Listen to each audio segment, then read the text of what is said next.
Guys, we just got a massive amount of information coming straight from the official Point 2 reveal livestream. While I was initially disappointed with only getting one new class, there is a ton of new content and balancing, and I'll get into it in just a second. But quick, on this channel we cover news, MTX, hideout stuff, some basic tutorials, sub if any of that interests you, and let's blast through this comprehensive list of what was just announced for PoE 2.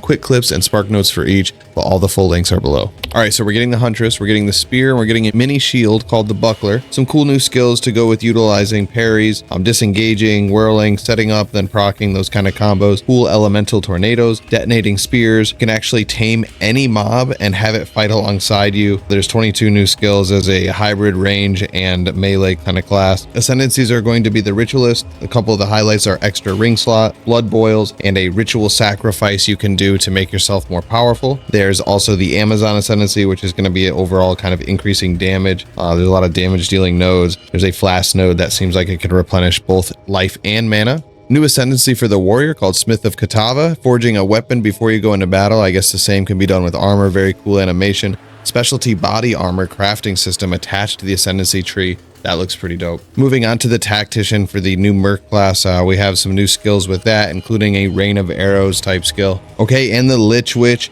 has some give and take with a lot of chaos modifiers. That one is a new ascendancy for the witch, so there's 5 in total, including the 2 from the Huntress. So probably one of the best things in the entire stream is the new skill called Raised Spectre. This is finally being implemented. You can capture any monster basically after you've killed it. You can capture its soul and then use that to fight alongside you anywhere. There's hundreds of options. On top of that, we also have the summoning of a Roa as a minion slash mount, which for us especially raises the question of how long before we get some sort of mount MTX. They covered a bunch of support gems here. I'm not going to go over and cover them all, but they did look nice. They also said that in the Q&A that all the older skills and supports will be buffed in some ways, and then the herald's fixed. 100 new uniques focusing on mid to end game. There's a belt that allows you to use 2 life or 2 mana flasks, and the goal here is to have a unique for every base item in the game. I think they have unique charms and a whole bunch of new things. Some of them I guess they haven't really figured out the balancing. They just thought them up, cooked them up, and they're just gonna see where they land. So I'm excited for all of those, and hey, maybe we get some cool broken ones. They stated they'll be adding crafting improvement items in every major update. Runes now have tiers, base ones, and then you can get better ones to drop that have improved modifiers. There's an entirely new endgame activity called Wisps that is an in-map event modifying enemies with basically a Patronus charm, and is a time-sensitive thing. You'll want to try and keep pace with the enemies so as to not lose the reward. Map progression is massively improved. There's 7 new maps. Some look incredible. These maps have special events on them, including one that has like a 10-wave boss fight. Another map allows you to kind of risk it all for higher rewards in the form of greater essences. Oh, and before I forget, they did mention in the Q&A that omens will be dropping a lot more. But essences do have unique crafting modifiers now to further improve upon crafting in general. Maybe the second coolest thing in the entire stream was the Rogue Exiles. It's a random map event where you literally fight another exile just like yourself, lose, and they disappear through a portal, win, and you get the gear that they have on. 12 different ones in total. It'll be interesting to see how that plays out. 4 new unique strong boxes with completely different events granting unique items. But now in endgame, you will no longer have to grind out Atlas passes by running the same maps over and over again. You'll hyper target specific areas with corruption, which is much more noticeable this time, where there is a new boss fight followed by a cutscene with Doriani basically cleansing it and then giving you the Atlas passives. You will gain those Atlas passive points 2 at a time, each requiring a higher tier waystone than the last. There's a lot more to that whole clearing of corruption in the end game, but there's a fracturing orb currency that allows you to keep a certain modifier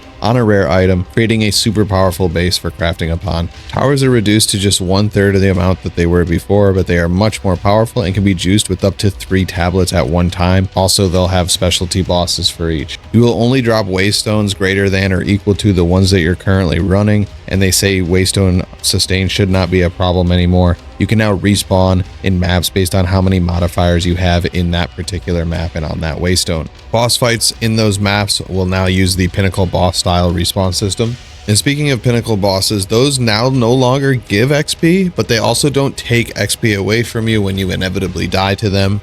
So that's something we definitely wanted. Pinnacle boss unique items will be available in the loot pool no matter what level or what difficulty you're fighting the boss on. It will be a lower chance, but there still is a chance, and that's all we need.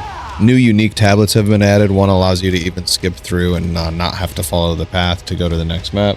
And finally, a new to PoE 2 crafting mechanic tied to expeditions. It's called a recombination bench, and you'll get this into the end game or once you do your first expedition. But this allows you to merge the stats of 2 items. And for us MTX people out there, they also mentioned 2 new supporter packs. I think they're from PoE 1, but the Paladin and the Penance, you can get these supporter packs and they're available in PoE 2 now, and you'll get all the money for the in-game shop and the cosmetics that come along with that.